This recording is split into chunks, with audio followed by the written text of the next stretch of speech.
ഇന്നൊരു ചോദ്യം ചോദിക്കട്ടെ. ഇനി ഞാൻ പറയുന്ന പ്രശ്നങ്ങളെല്ലാം നീ സോൾവ് ചെയ്ത് തരുന്നില്ല. ഇന്നൊരു ചോദ്യം പറയാം.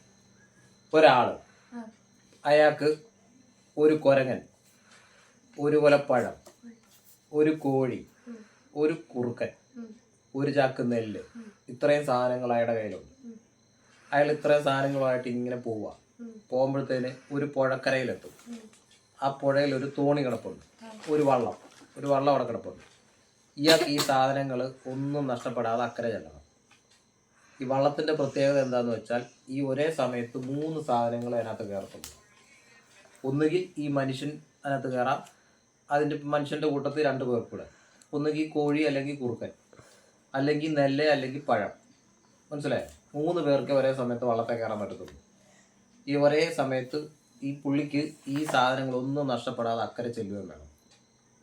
എങ്ങനെ പോകും? ഈ സാധനങ്ങളൊന്നും നഷ്ടപ്പെടാൻ പാടില്ല. ആദ്യം കുറുക്കനെയും കോഴീനെയും കൂടെ അപ്പുറം കൊണ്ടുപോകാൻ നോക്കാം. പിന്നെ ലേക്ക് വെള്ളമില്ലേ? കുറുക്കനെയും കോഴീനെയും കൂടെ അപ്പുറം കൊണ്ടുപോകാന്ന് വെച്ചാൽ ആ സമയം കൊണ്ട് ഈ കുരങ്ങൻ ഈ പഴം മുഴുവൻ തിന്നും. മനസ്സിലായോ? കുറുക്കനെയും കോഴീനെയും കൂടെ അക്കരെ നിർത്തിയിട്ട് പുള്ളി ഇക്കരെ വരാമെന്ന് വെച്ചാൽ കുറുക്കൻ ആ കോഴീനെ തിന്നും. ഇതൊന്നും നഷ്ടപ്പെടാതെ എങ്ങനെ അക്കരയില്ലേ? ചോദ്യം മനസ്സിലായോ? ചോദ്യം നിങ്ങൾക്ക് മനസ്സിലായോ? ഉത്തരം അറിയാമെങ്കിൽ കമൻറ്റ് ചെയ്തു.